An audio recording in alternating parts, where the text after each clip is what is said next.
द्वारिका लीला में श्री ठाकुर जी नित्य एक ही करवट से सोते हैं। एक दिन रुक्मणी जी ने कहा कि नाथ आप करवट क्यों नहीं लेते, मैंने बहुत दिनों से देखा है आप एक ही करवट से सोते हो, आप रात में जिस तरफ मुख करके सोते सुबह भी वहीं पाते हो, कोई पीड़ा है? आप कभी सीधे नहीं होते, कभी उस तरफ मुख नहीं करते, क्यों?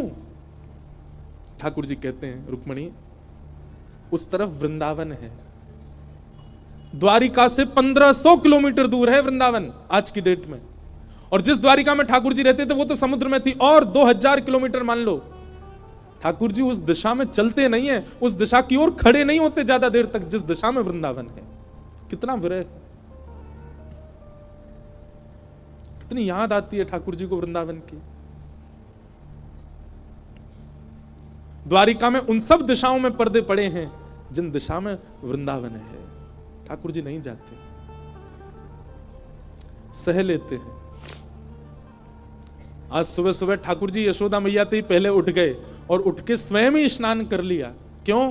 क्योंकि अब मैया के ज्यादा स्नेह को मैं आस्वादन करूंगा तो मैं जा नहीं पाऊंगा। मैया उठी, आज आश्चर्यचकित है गई, बोले लाला तू नहा लियो? ठाकुर जी बोले हाँ मैया।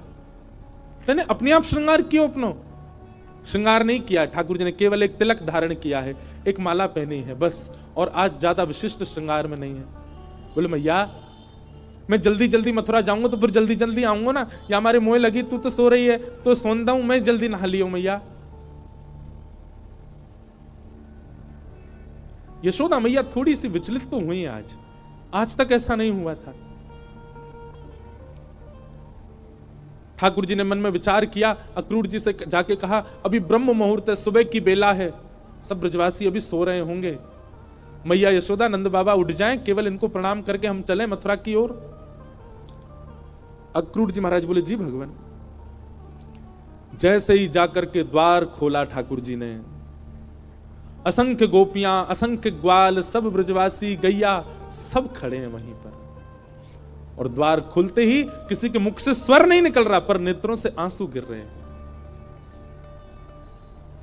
ठाकुर जी कह रहे हैं अरे तुम सबरे सोए ना, तुम सब गए ना? अरे भैया इतना उदास काय को है रहे हो, इतना रुदन काय को कर रहे हो? मैं आ जाऊंगा ना, परसों आ जाऊंगा ना, मैं 2 दिना की तो बात है, ऐसे निकल जाएंगे 2 दिना तो।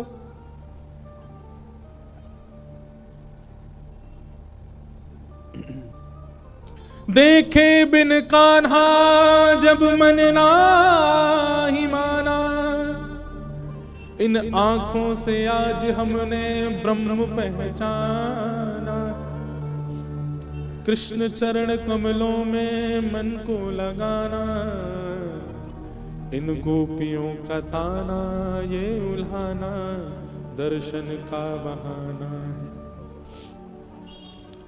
गोपियां बहाने बना बना करके आती हैं, घर में मक्खन धरो है फिर भी जबरदस्ती मक्खन लेवे जामे कि या बहाने कन्हैया दिख जाएगा। घर में गैया बंधी है, गोबर धरो है, पर गोबर लेवे के काजे जबरदस्ती नंद भवन में भीतर घुसे कि कन्हैया दिख जाएंगे। इन बहानों से श्री कृष्ण को नित्य देखने वाली गोपियां वो 2 दिन बिना कृष्ण के कैसे रहेंगी? भगवान के सखा मधुमंगल, श्री दामा, तन सुखा, मन सुखा, धन सुखा, सुबल तोष, सब एक कोने में बैठे। मधुमंगल आके बोले लाला तू जा तो 2 दिना को रहो, लेकिन तने एक बार भी विचार नहीं कियो ये श्री दामा ये सुबह उठते या को नियम है 11 वर्ष थे, भगवान के अधिकतर सखा सब ठाकुर जी से बड़े हैं उम्र में, हमारा नियम है 11 वर्ष थे। हम रोज सवेरे उठ करके आंख बंद करके पहले नंद भवन आमे, सबसे पहले 13 मुखमंडल देखें, वाके बाद जलपान करें लाला, तो देखे बगैर हमारे जल हलकते नीचे ना उतरे। और तू 2 दिना के काज हमें छोड़ के जा रहा हो, हम कैसे जीवित रहेंगे? ठाकुर जी स्तब्ध हो रहे हैं, मौन हो रहे हैं, कहां समझाएं, अब शब्द नहीं है ठाकुर जी के पास। भगवान किशोरी जी के पास गए, चरणों में प्रणाम किया,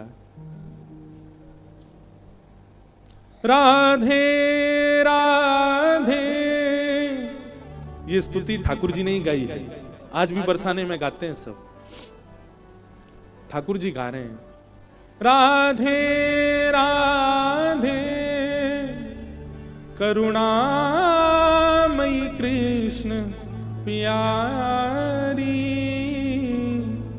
मेरी सुधली जो श्री वृषभानु दुलारी मेरी सुधली जो श्री वृषभानु दुलारी। हे श्यामा जी, आप तो सब जाने, इस विश्व के कल्याण के लिए, उद्धार के लिए मेरो ब्रज से जानो कितनो जरूरी है।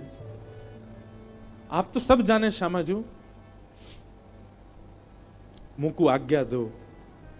हे मनोहारिणी रासेश्वरी रस रूपा, हे मनोहारिणी रासेश्वरी रस रूपा, ब्रज विलासिनी ब्रज भामिनी ब्रज की भूपा, ब्रज विलासिनी ब्रज वासन ब्रज की भूपा, ललितादिक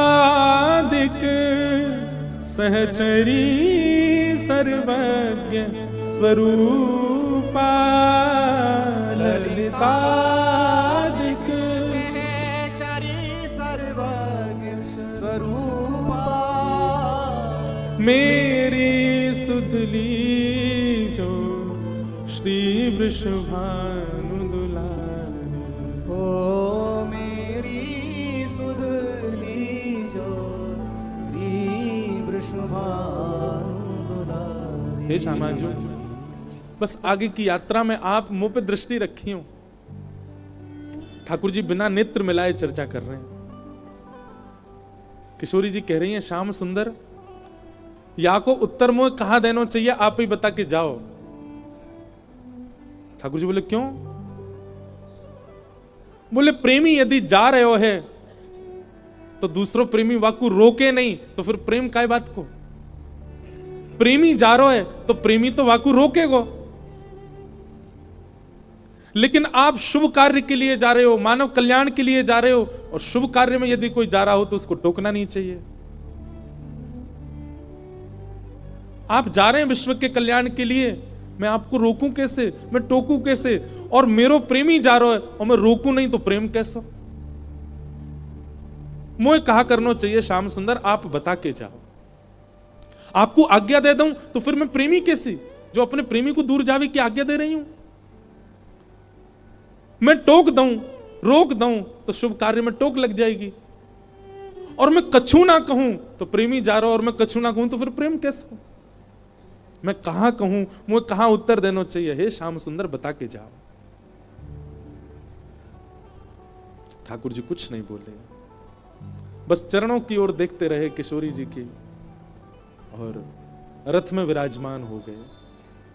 निर्वाक हैं, निरुत्तर हैं, निरशब्द हैं। रथ जैसे ही आगे बढ़न लगो, सब ब्रजवासियों के नेत्र सजल हो गए।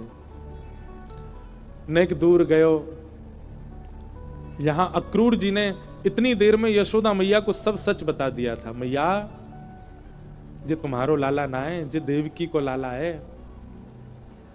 कंस से रक्षा के लिए 11 वर्ष पूर्व वसुदेव जी इस बालक को लेकर के आपके पास आ गए थे, और आपकी बालिका ले जाकर के कंस को दी थी, जो कि अष्टभुजी देवी बन गई थी। अब जे लाला अपनी जन्मदात्री मैया के पास जा रहा हो, मैया है सके कि अब लौट के नहीं आवे, आप कृपा करो। अक्रूर जी को नहीं बताना चाहिए था यशोदा मैया को, पर उन्होंने बता दिया। मैया को तो रक्त ठंडो पड़ गयो, पैर के नीचे से जमीन खिसक गई। ठाकुर जी रथ में बैठ करके जैसे ही जाने लगे, थोड़ी देर बाद जब रथ के चाबुक की आवाज आई, रथ के पहियान की आवाज आई, तब मैया को होश आयो और निकल के भागी अपने भवन से। कान्हा रुक जा, अरे लाला रुक जा, कन्हैया नेक डट जा। मैया की आवाज सुनकर के श्री ठाकुर जी चलते रथ से कूद पड़े, दौड़ करके आए, मैया के अंग से लिपट गए। मैया तू काय को रो रही है? मैं आ रहा हूं ना, परसों आ जाऊंगा। मैया तू रोवे मत, ऐसे करेगी तो मैं किस जाऊंगा? लाला मैया सर्वांगीण अंग का स्पर्श करती जा रही है ठाकुर जी के, और कह रही है लाला मोए जो पता ही तू गोपीन ते झूठ बोले, तू गालन ते झूठ बोले, सबन ते झूठ बोल ले, लेकिन आज तू मोते झूठ बोल रहा है। मुझको सब पता चल गई लाला, तू मेरो लाला ना है, तू तो देवकी को लाला है। कंस से रक्षा के काजे अक्रूर जी महाराज तो मेरे पास छोड़ गए, वसुदेव जी महाराज तो मेरे पास छोड़ गए। 11 वर्ष 56 दिना तक मैंने तेरो पालन पोषण कियो, मक्खन खावे के काजे तो कुछ छड़ी दिखाई, उखल में बांध दियो, कभी तेरे पीछे छड़ी लेकर के भागी, कभी तेरो कान मरोड़ दियो, कभी तेरो हाथ जोड़ते पकड़ लियो लाला, ऐसो कोमल से मेरो लाला, आज मुझको ग्लानी है रही है, मैंने क्यों कियो ये सब। ना है मैया, तू मेरी मैया है, तू सब कर सके, तू कुछ सबरो अधिकार है, तू अभी मोको मार ले मैया, तू कुछ सब अधिकार है मैया, मैं तेरो ही तो हूं। लाला तेने बहुत प्रेम दियो मोको, तेने बहुत स्नेह दियो मोको, पर मैं इतनी निष्ठुर नहीं हूं कि एक मैया के प्रेमास्पद को हमेशा के लिए अपने पास रख लूंगी। मैं भी तो मां हूं, मैं भी तो समझूं कि बालक के बिछुड़वे को कष्ट कहा हुआ, आज समझ रही हूं। मैंने तो फिर भी तेरो संपूर्ण बालपन देखो, पर जाने तो जन्म दियो वा देवकी मैया ने तो पूरा जीवन कारागृह में निकाल दियो। और आज भी अगर मैं तुमको रोक लूंगी लाला, तो मैं देवकी के संग बहुत बड़ा अत्याचार करूंगी। वैसे तो में मेरे प्राण बसे, है सके कि तू यहां तक गयो और शायद है सके कि मैं जीवित हूं ना बच्चू लाला, लेकिन अब समय देवकी को प्रसन्न करवे को है। तू जा, मुझको एक वचन देके जा लाला, तू देवकी को नहीं बताइयो मैंने तेरो हाथ पकड़ो, कान मरोड़े, तो को उखलते बांधो, और दूसरा वचन देके जा लाला। कहा तो कुछ जब भी खबर पड़े कि यशोदा मरणासन अवस्था में है, वह समय आ जाइयो मेरे पास, तो को निहार लूंगी, तो को देख लूंगी लाला, तो चैन से प्राण चले जाएंगे मेरे।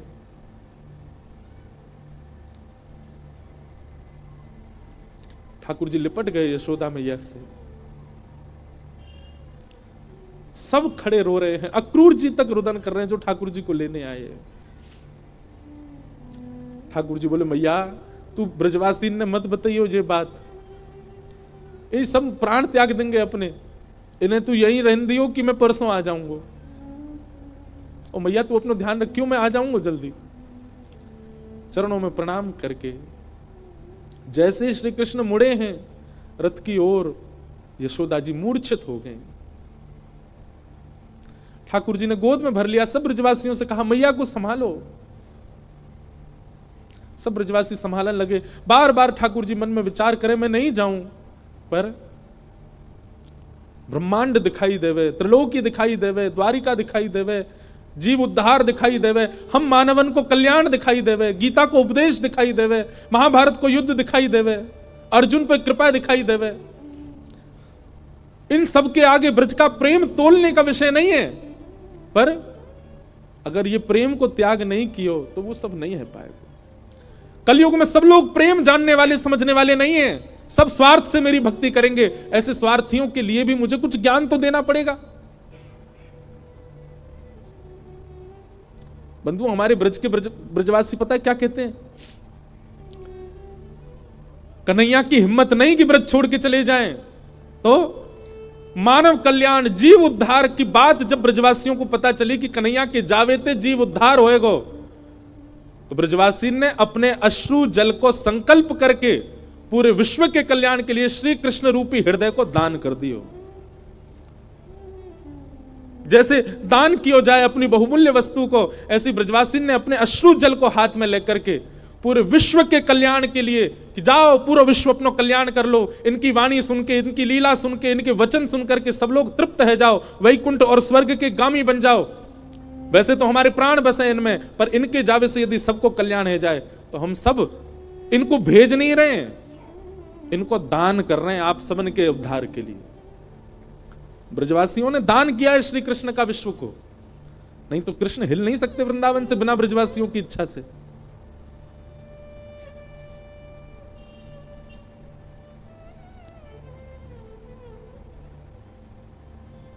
सब देख रहे रथ की ओर। मधुमंगल श्रीदामा चर्चा कर रहे हैं, बोले सुन देखियो लाला अभी आवेगो वापस, वो हमारे बिना रह ही ना पावेगो।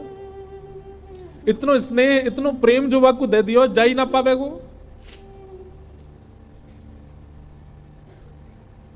मधुमंगल बोलो सीधामा पर ये जा रो है, ये आना रो लौट के।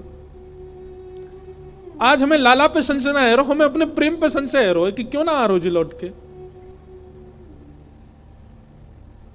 रथ दिखता रहा खड़े रहे, ध्वजा दिखती रही खड़े रहे, और जैसे ही रथ दिखना बंद हुआ, ध्वजा दिखनी बंद हुई, नहीं आए ठाकुर जी लौट के। असंख्य ब्रजवासी वहीं मूर्छित हो गए ठाकुर जी को बिना देखे। नंद बाबा बोले, अरे मधुमंगल सीधामा, ए भैया ये क्या कर रहे हो, देख परसों आ जाएगा लाला जी, देख सब मूर्छित है गए, जल्दी जा संभालो। सब ब्रजवासी इनको लगायो, कोई जल लेके आ रहा हो, कोई जलपान करा रहा है, गोपी इनको ले लेकर के घर की ओर भाग रहे हैं। ऐसी विरह वेदना सबके चित्त में है रही है। अरे केवल मानवों की बात नहीं है, गौशाला में बंदी 9 लाख से अधिक गैया, वो उनके बछड़ा भी दूध नहीं पी रहे हैं आज, उनकी बच्चियां भी आज दूध नहीं पी रही है। सब केवल अपने कान उठा के श्री कृष्ण को खोज रहे हैं। बंधुओं एक बात कहूं आपसे, लिख लीजिएगा, बद्रीनाथ आपको मुक्ति दे सकता है, जगन्नाथ आपको महाप्रसाद देंगे, द्वारिका आपको सुख देगा, रामेश्वरम आपको पुण्य देगा, वृंदावन केवल विरह दे सकता है। केवल विरह है वृंदावन के पास, केवल प्रेम है वृंदावन के पास। पुण्य की कामना से वृंदावन मत जाओ, वैकुंठ की प्राप्ति की कामना से वृंदावन मत जाओ। वृंदावन केवल विरह समेटे हुए है अपने अंदर।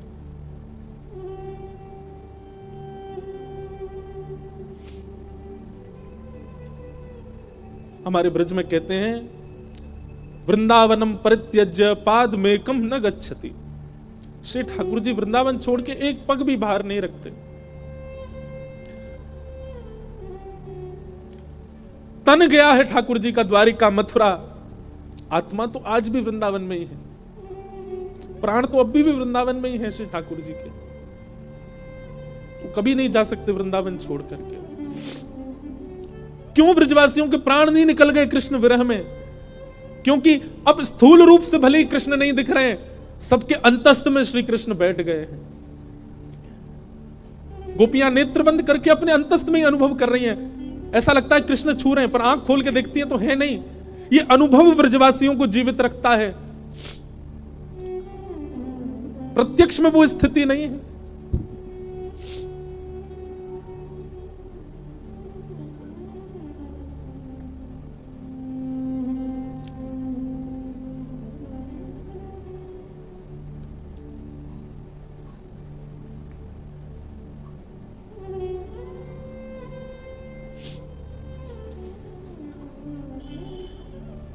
ठाकुर जी मथुरा पहुंचे।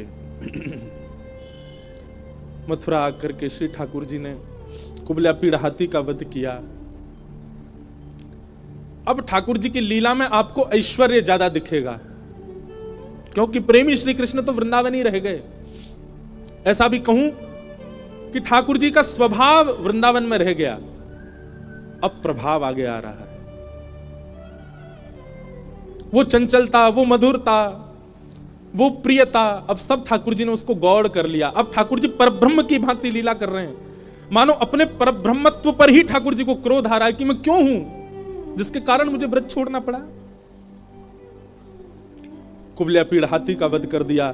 जितने मल्ल थे कंस के कारक, कंस के रणभूमि में सबको मार दिया ठाकुर जी ने। और 50 सिड्डी ऊपर बैठे हुए कंस को देखा। एक छलांग मार करके ठाकुर जी उसके पास पहुंच गए, दोनों भुजाओं में कंस को उठा करके पृथ्वी पर पटक दिया। गिरते ही कंस के प्राण निकल गए। भगवान तुरंत कारागृह की ओर दौड़े। बंधु एक बात कहूं, ठाकुर जी का एक खेल है, विरह और संयोग, संयोग और वियोग। जिस किसी को भी संयोग का अनुभव हो रहा है, तैयार रहना, वियोग आएगा जीवन में, क्योंकि ये खेल है श्री कृष्ण का। वो ऐसे ही करते हैं, जिसको संयोग देते हैं उसको वियोग देते ही हैं। और जो कोई भी रुदन कर रहा है, जिसके भी चित्त में वियोग, जिसके भी जीवन में वियोग है, परेशान मत होना, एक दिन संयोग होगा। 11 वर्ष 56 दिन पहले छोटी से एक दिना के ठाकुर जी मैया को छोड़ के चले गए, उनको वियोग दे दिया। कहां तो इतना बड़ा संयोग दिया कि उनके गर्भ से प्रकट हुए, और गर्भ से प्रकट होते इतना बड़ा वियोग दे दिया कि मैया रोती विलकती छोड़ गए। 11 वर्ष 56 दिन तक मैं किसका पक्ष लूं, यशोदा जी का या देवकी का? देवकी मैया रोज कारागृह में खिड़की पे खड़ी हो जाती है, ऊपर साधन नहीं है तो जबरदस्ती घड़े पे घड़ा रख के या कोई ऐसी व्यवस्था करके खिड़की के ऊपर खड़ी हो जाती है, और वहां से वृंदावन से आने वाले लोगों को बुलाती है। बोले सुनो कहां ते आ रहे हो? बोले हम तो वृंदावन ते आ रहे हैं। अच्छा तुमने वृंदावन में कुछ देखो? अरे बड़ी सुंदर लता गुल्म यमुना जी, ऐसी रेणु, ऐसी गैया, ऐसे गोपग्वाल। देवकी मैया बोले सबसे सुंदर कहा है वृंदावन में? मैया सबसे सुंदर तो यशोदा को लाला है। अरे मैया कैसो चले, कैसी बात बनावे, कैसे नैन मटकावे, वाके अंदर तो ऐसी सुगंधी आवे। अरे हम तो सांची पूछो, हम तो भैया देखवे जामे। द्वार वहीं खिड़की पे खड़ी खड़ी देवकी रुदन करती है, मैं कब देखूंगी अपने लाला को? काश इन्होंने यशोदा की लाला की जगह एक बार कह दिया हो तो देवकी को लाला। उनका विरह कम नहीं है। 11 वर्ष 56 दिन कहां ब्रजमंडल में इतना आनंद, इतना सुख, इतने उत्साह। कई लोग मुझे बोलते हैं ठाकुर जी क्यों, कितना बुरा किया ठाकुर जी ने ब्रजवासियों के साथ। ठाकुर जी को देवकी का विरह दिखाई दे रहा है। जहां लाखों नर नारी आनंद कर रहे थे, वहीं एक कारागृह में बैठकर के सिसक सिसक के रो रही है देवकी। पता चला जब देवकी को कि मेरे लाला ने गिरिराज जी उठाए हैं, 7 दिन तक अन्न जल नहीं पाया, केवल जल पी करके व्रत कर रही है कि मेरे लाला स्वस्थ रहे, मेरे लाला को कोई पीड़ा नहीं हो। जैसी पता चलती कोई राक्षस वृंदावन चलो गए है, देवकी मैया उसी समय तप में बैठ जाती। हे विधाता आप जैसे कहेंगे वैसे जीवन जीऊंगी, पूरी युवावस्था मैंने जेल में निकाल दी, बस मेरे लाला को स्वस्थ रखी हूं, प्रसन्न रखी। आज 11 वर्ष 56 दिन बाद उस कारागृह में चंदन की सुगंधी आ रही है। उस कारागृह की ओर एक प्रकाश आ रहा है। जैसे देवकी मैया ने कारागृह के द्वार से झांक करके देखा, श्याम वर्ण है, मधुर कटाक्ष नेत्र हैं, अद्भुत अधरामृत है, घुंघराले केश हैं, सुंदर पटका डाले हैं श्री ठाकुर जी, त्रिभंग ललित श्याम सुंदर, टेढ़ी सी चाल चलते हुए आ रहे हैं मैया की ओर। जैसे ही मैया ने देखा, देखते ही मैया तो न्योछावर हो गई लाला पे। मेरो कन्हैया आ गयो, मेरो लाला आ गयो। जेल के भीतर ही नृत्य करने लगी। ठाकुर जी दौड़े मैया के पास,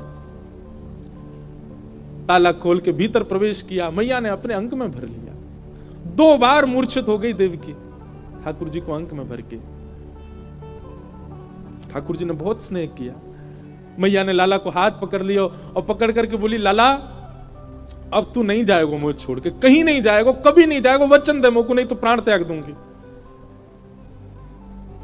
ठाकुर जी के चित्त में यशोदा का भी स्मरण होता है। देवकी मैया, मैया मैं तो वचन दे रहा हूं, अब नहीं जाऊंगा, अब तेरे पास आ गया, तेरे पास ही रहूंगा मैं।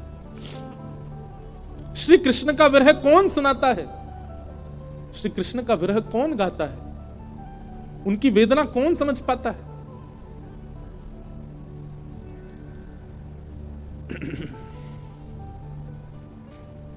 ठाकुर जी ने अपने नाना उग्रसेन को मथुरा का राजा बनाया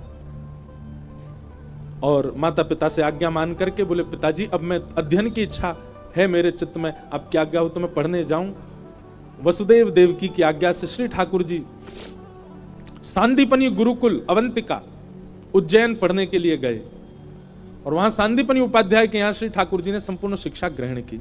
वहीं ठाकुर जी को सुदामा नाम के मित्र मिले।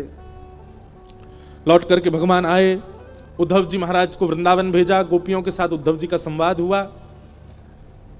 जरासंध ने मथुरा के ऊपर चढ़ाई कर दी, भगवान ने 17 बार उसको हरा दिया। 18वीं बार जैसी चढ़ाई की, भगवान रण छोड़ करके भाग गए। बोलो रण छोड़ राय भगवान की। रण छोड़ करके ठाकुर जी विश्वकर्मा को आज्ञा कर दी, एक नई नगरी का निर्माण करो, और समुद्र के बीचों बीच स्वर्ण की नगरी बनी जिसका नाम पड़ा द्वारिका। द्वारिका के राजा भी पुनः उग्रसेन बनाए गए। भगवान प्रधानमंत्री हैं, परंतु पूरी द्वारिका ठाकुर जी को ही राजा मानती है। इसीलिए राजाधिराज गौ ब्राह्मण प्रतिपालक वसुदेव नंदन देवकी नंदन मथुराधिपति श्री कृष्ण चंद्र भगवान, ये भगवान का नाम हो गया है। क्या नाम है, राजाधिराज गौ ब्राह्मण प्रतिपालक यदुवंश शिरोमणि वसुदेव देव की नंदन द्वारिकाधीश श्री कृष्णचंद्र भगवान। भगवान को अच्छा नहीं लगता जब कहीं निकलते हैं, इतनी जोर जोर से चिल्ला के लोग ये बात कहते हैं। ठाकुर जी मन ही मन सोचते हैं, कोई एक बार कह दो नंद जी को लाला, कोई एक बार कह दो ब्रज को कन्हैया, कोई एक बार कह दो गैयान को गोपाल, कोई एक बार कह दो गोविंद। लेकिन सब यहां बड़ा बड़ा नाम लेते हैं ठाकुर जी का। कुछ दिन बाद बलराम जी का विवाह रेवत राजा की पुत्री रेवती के साथ में हुआ। भगवान के विवाह का समय आया। नारद जी महाराज ने कौंडन्यपुर के राजा भीष्मक की पुत्री रुक्मणी जी का प्रस्ताव दिया। रुक्मणी जी ठाकुर जी की कथा सुन सुन करके उनसे प्रेम करने लगी। रुक्मणी जी ने एक पत्र लिखा, पत्र भगवान को भेजा। श्रुत्वा गुणान भुवन सुंदर शृण्वतां ते निर्विश्य कर्ण विवरई हरतोंगतापम। हे नाथ, मैंने आपको देखा नहीं है, केवल सुना है। जब से सुना है तब से आपको पति रूप में मान लिया, आप आकर के मेरा वर्ण करो। भगवान ने रुक्मणी जी का जाकर के वर्ण किया। अपने रुक्मणी जी के भाई भी रुक्मी के साथ भगवान की थोड़ी नोक झोंक भी हुई और भगवान का प्रथम विवाह रुक्मणी जी के साथ सुसंपन्न हुआ। रुक्मणी के पश्चात भगवान का द्वितीय विवाह जाम्बवती, तृतीय विवाह सत्यभामा और चौथा विवाह हमारी ब्रज की रस रानी श्री यमुना जी के साथ हुआ। बोलो श्याम सुंदर श्री यमुने महारानी की। भगवान के जो विवाह हैं, अष्ट प्रमुख विवाह पृथ्वी के पंच तत्व और मानव के भीतर के 4 तत्व हैं। पृथ्वी के 5 तत्व कौन कौन से हैं? पृथ्वी, अग्नि, जल, वायु, आकाश। और मानव के भीतर के 4 तत्व कौन से? मन, बुद्धि, चित्त और अहंकार। इनमें से चित्त तत्व जो है मानव के भीतर, वो साक्षात परमात्मा है। तो बचे 3। तो पृथ्वी के पंच तत्व और मानव के भीतर के 3 तत्व, यही भगवान की अष्ट पटरानियां। पृथ्वी, कोई भगवान की पत्नी कोई पृथ्वी तत्व है, जैसे सत्यभामा वो पृथ्वी है, जैसे रुक्मणी वो अग्नि है, जैसे यमुना वो जल है। तो पृथ्वी, जल, अग्नि, वायु, आकाश, ये भगवान की 5 मुख्य पटरानी। और हम सब मानवों के भीतर के 3 तत्व, मन, बुद्धि और अहंकार। यहां पर अहंकार अभिमान नहीं है, सेल्फ कॉन्शियसनेस, देहाभिमान। मुझे प्यास लगी, पानी पी रहा हूं, ये भी एक अभिमान है। ये सूक्ष्म अभिमान हम सबके अंदर है। भूख लगने पर भोजन करना, नींद आने पर सोना, ये 3 तत्व हैं, मन, बुद्धि और अहंकार। इन तीनों से भी भगवान ने ब्याह किया। भौमासुर राजा के यहां 16,100 राजकुमारियां बंदी थी। भगवान ने उनको मुक्त किया। उन सब ने भगवान से प्रार्थना की कि आप ही हमें पत्नी रूप में स्वीकार करो।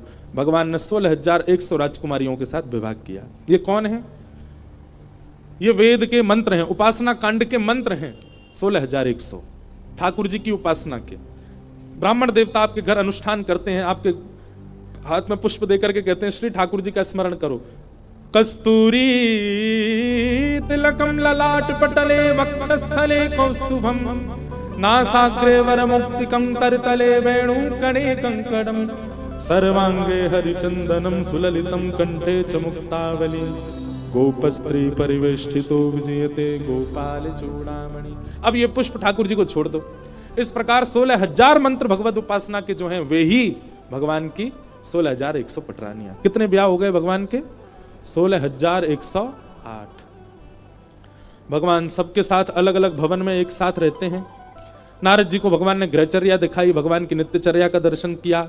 जरासंध राजा के यहां जाकर के भगवान ने 20,000 राजकुमारों को मुक्त कराया। भीम के द्वारा जरासंध का वध करवाया।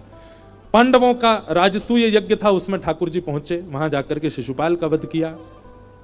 भगवान अपने बालकों को ज्ञान उपदेश करते हैं पर बालक नहीं मानते, और इसी बात से इन बालकों ने संतों का अपमान किया, जिसके कारण यदुवंश को मरने का श्राप मिला। भगवान बोले 5 गुण यदि आपके अंदर हैं, रूप, यौवन, संपत्ति, बहुसम्मान और कम आयु। रूप, यौवन, संपत्ति, बहुसम्मान और ऊंची पदवी, ये 5 गुण यदि आपके पास हैं और इनके साथ 6वां गुण सत्संग नहीं है, तो ये 5 आपको एक दिन घेर देंगे। आपके पास रूप है लेकिन सत्संग नहीं है तो आप रूप गर्विष्ठ हो जाओगे। आपके पास धन है लेकिन आप सत्संग नहीं करते तो आपका धन आपका नाश करेगा। आपके पास यौवन है, आपका शरीर बहुत बलवान है, युवावस्था है, लेकिन आप सत्संग नहीं करोगे तो ये युवावस्था व्यर्थ हो जाएगी। आपकी कम उम्र में बहुत सम्मान हो रहा है, बहुत कर रहे हैं, प्रेम कर रहे हैं लोग, लेकिन आपके जीवन में सत्संग नहीं है तो आपका कम उम्र में सम्मान पाना विष के समान।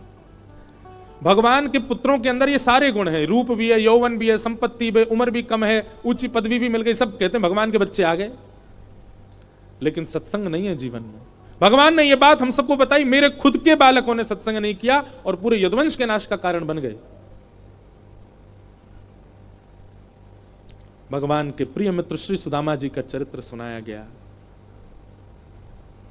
यदुवंशियों में आपस में एक दिन युद्ध हुआ, लड़ झगड़ करके सब लोग आपस में मरते चले गए। एर का नाम की विषैली घास थी, एक दूसरे पर फेंक दी, धीरे धीरे सबके प्राण निकल गए।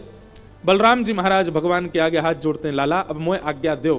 ठाकुर जी ने आज्ञा दी और शेषनाग रूप धारण करके क्षीर सागर में श्री बलराम जी प्रवेश कर गए। भगवान वृक्ष के नीचे बैठे हैं, तभी एक भेलिया ने बाण मार दिया। भगवान ने कहा सब मेरी इच्छा से हो रहा है, तुम्हारी कोई गलती नहीं। पैर में बाण लगा। अपनी संपूर्ण लीला का चिंतन करके ठाकुर जी को लेने के लिए देवताओं ने विमान भेजा। भगवान ने उस भेलिया को विमान में भेज दिया, बोले जाओ। बोले आप कैसे आएंगे? भगवान बोले हम पे बहुत तरीके आने का, हम आते हैं। उद्धव को ज्ञान उपदेश किया, मैत्री मुनि को ज्ञान उपदेश किया। इसी को भागवत धर्म कहते हैं। अद्भुत प्रसंग है श्रीमद् भागवत जी का, भगवान कृष्ण उद्धव संवाद। हम सबको प्रणाम करते हैं। हम साल में एक बार बद्रीनाथ कथा करते थे तो वहां उद्धव कृष्ण संवाद ही करते थे, पर 2 साल से अभी जाना नहीं हुआ। अब अगले वर्ष यदि जाएंगे तो वहां पुनः उद्धव कृष्ण संवाद होगा। भगवान ज्ञान उपदेश करके उद्धव जी ने पूछा कि नाथ आप चले जाएंगे तो हम कैसे जीवित रहेंगे? हम भक्तों का आश्रय क्या है? आपके जाने के बाद हम किसकी शरण में जाएंगे? तो भगवान बोले उद्धव मेरी ओर देखो। और ठाकुर जी एक दिव्य ज्योति में परिणित हो गए। 7 बार आकाश में भ्रमण करते हुए तिरोधाय प्रविष्टोयम श्रीमद् भागवतार्णवम, ठाकुर जी भागवत में आकर के विराजमान हो गए। ये श्रीमद् भागवत कोई ग्रंथ नहीं, कोई पोथी नहीं है, साक्षात श्री कृष्ण है। श्री कृष्ण का वांग्मय स्वरूप है। कुछ और लीलाएं हुई। यहां अर्जुन ने जाकर के सबको बता दिया, भगवान लीला पूरी करके चले गए। पांडव परीक्षित को राज्य गद्दी पर बिठा के स्वर्गारोहण को चले गए। परीक्षित जी महाराज बड़े हुए, एक अपराध संत का बना, ब्राह्मण ने श्राप दे दिया।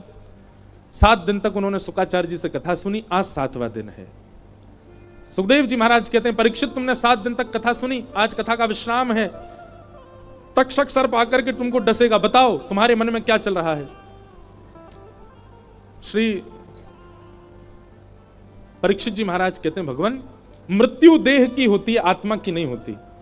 ये कथा सुनकर के, नियम करके, अनुष्ठान करके, ठाकुर जी से प्रेम लक्षणा भक्ति करके शरीर तो व्यक्ति यहीं छोड़ देता है, उसकी आत्मा परमात्मा में विलीन हो जाती है। आपकी कथा से भी मैं अब इस बोध से अवगत हो गया हूं कि तक्षक सर्प शरीर को डसेगा, शरीर तो यहीं रह जाना है, आज नहीं तो कल। आज आकर के डसेगा तो आज ही रह जाएगा, पर मेरी आत्मा आपकी कथा के द्वारा इतनी प्रसन्न हो चुकी है, इतनी ज्ञान युक्त हो चुकी है कि वो मुक्त होकर के भगवत धाम को प्रस्थान कर जाएगी। त्वम तु राजन मरिष्येति पशु बुद्धिम इमाम जही। मैं मरूंगा, ये एक पशु बुद्धि है, तन मरता है, मैं नहीं मरता, मैं तो एक आत्मा हूं। अगर कर्म बचे होंगे तो दूसरा जन्म ले लूंगा, और कर्म निवृत्त हो गया होगा तो भगवत प्राप्ति कर लूंगा। इस प्रकार भगवान सुखदेव जी की कथा सुनकर के परीक्षित मुक्त हो गए। सुखदेव जी उठ करके वहां से प्रस्थान कर गए। बोलो सुखदेव जी महाराज की। सुखदेव जी व्यास मंच छोड़ करके वन की ओर प्रस्थान कर गए। तक्षक सर्प ने आकर के स्पर्श किया, राजा परीक्षित का देह जल गया और उनकी आत्मा दिव्य आत्मा हो गई, और विमान में आरूढ़ होकर सबको दिखते हुए, सबको दर्शन देते हुए श्री परीक्षित जी महाराज भगवत धाम को प्रस्थान कर गए। बोलो भागवत महापुराण की जय। यहाँ पर और भी कई प्रसंग हैं, सबको हम प्रणाम करते हैं। मार्कंडेय ऋषि ने प्रलय का दर्शन आदि किया, सबको हम वंदन करते हुए श्रीमद् भागवत जी का अंतिम श्लोक सब लोग मेरे साथ 3 बार दोहराएंगे। नाम संकीर्तनम यस्य, नाम संकीर्तनम यस्य, सर्व पाप प्रणाशनम, सर्व पाप प्रणाशनम, प्रणामो दुख समनः, प्रणामो दुख समनः, तम नमामि हरिम परम। तम नमामि हरिम। सुन करके सब लोग बोलो और बिल्कुल शुद्ध उच्चारण कीजिए भागवत जी का अंतिम श्लोक, विश्राम श्लोक। नाम संकीर्तनम यस्य नाम संकीर्तनम यस्य सर्व पाप प्रणाशनम सर्व पाप प्रणाशनम प्रणामो दुःख समनः नामो दुःख समनः तम नमामि हरिं परम तं नमामि हरिं परम् नाम संकीर्तनम यस्य नाम संकीर्तनम यस्य सर्व पाप प्रणाशनम सर्व पाप प्रणाशनम प्रणामो दुःख समनः नामो दुःख समनः तम नमामि हरिं परम तं नमामि हरिं परम् नाम संकीर्तनम यस्य सर्व पाप प्रणाशनो प्रणामो दुःख समनस्तम नमामि हरिम परम। जिन भगवान का नाम इतनी सामर्थ्य रखता है कि उस नाम का आश्रय लेने वाला अपने समस्त प्रकार के पापों से मुक्त होता चला जाता है, ऐसे प्रभु श्री नाम के आश्रय को हम बारंबार प्रणाम करते हैं। बंधुओं, हापुड़ की ये कथा आज विश्राम हो रही है। आप सब लोग खूब भक्ति में आगे बढ़ो, खूब वृंदावन से प्रेम करो। जीवन में कभी ऐसा कुछ नहीं करना जिससे ठाकुर जी नाराज हो जाएं। और तो रूठे भले रूठे पर तुम मत रूठो मालाधारी। भैया रूठ जाएं, दीदी रूठ जाएं, पिताजी रूठ जाएं, मैया रूठ जाए, पति रूठ जाए, बच्चे रूठ जाएं, ठीक है चलेगा, संसार रूठ जाए, पर हमारे श्याम सुंदर नहीं रूठे। ऐसी कोई क्रिया हमसे ना बने, इसका ध्यान रखना। आज तक यदि बनी है तो अब ना बने, ऐसा संकल्प ले लो। खूब कथा सुनो। हम पुनः बहुत जल्दी आप सबके मध्य में आएंगे। इन 7 दिनों में हमारी वाणी से कोई अपराध बना हो, हमने किसी को कुछ ऐसा कह दिया हो जिससे उसको बुरा लगा हो, हमारी कोई बात अच्छी ना लगी हो, आप सब लोग क्षमा करिएगा।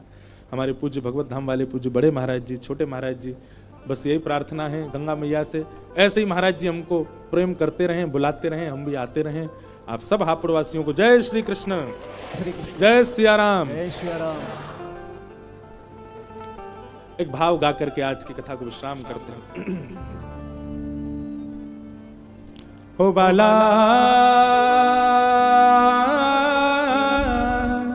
मैं बैरागन हूँगी मैं बैरागन हूँगी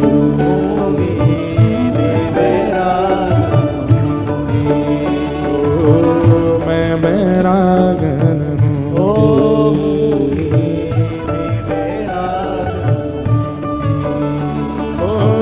जिन भेषा मारो सावरी है, जिन भेषा मारो सावरी है।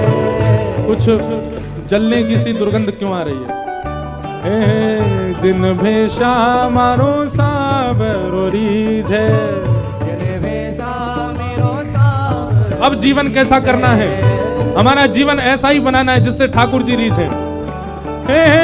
जिन भेषा राधा रमण जूरी है, जिन भेषा राधा रमण जूरी है, जिन भेषा राधा वल्लभ जूरी है, जिन भेषा राधा वल्लभ जूरी है। मैं सो ही भेष धरूंगी, हाँ मैं तो सो ही भेष धरूंगी, ओ मैं तो सो ही भेष धरूंगी, हो मैं तो सो ही भेष धरूंगी। देखो हमने तो कथा जा हमारी जल्दी पूरी करी, 12:30 बजे हमारा हेलीकॉप्टर लेके जाएगा, वो 1 बजे आएगा। अब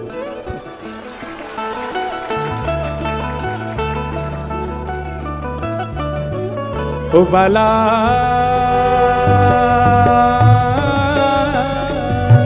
मैं बैरागन हूँगी मैं बैरागन हूँगी। सब लोग गाओ। प्राण हमारा वहाँ बसत है, प्राण हमारा वहाँ बसत है, प्राण हमारा वहाँ बसत है, प्राण हमारा ओ यहाँ तो खाली को, यहाँ तो खाली को। हापुड़ में तो आप सबका तन घूमता है, मन तो श्री वृंदावन में ही है सबन को, प्राण तो सबके वृंदावन में ही बस रहे हैं। मात पिता परिवार सोई है, मात पिता परिवार सोई है, हाँ मात पिता परिवार सोई है, मात पिता परिवार सोई है, कहिए तिनका तोड़ भला कहिए तिनका तो, हाँ भला कहिए तिनका तोड़।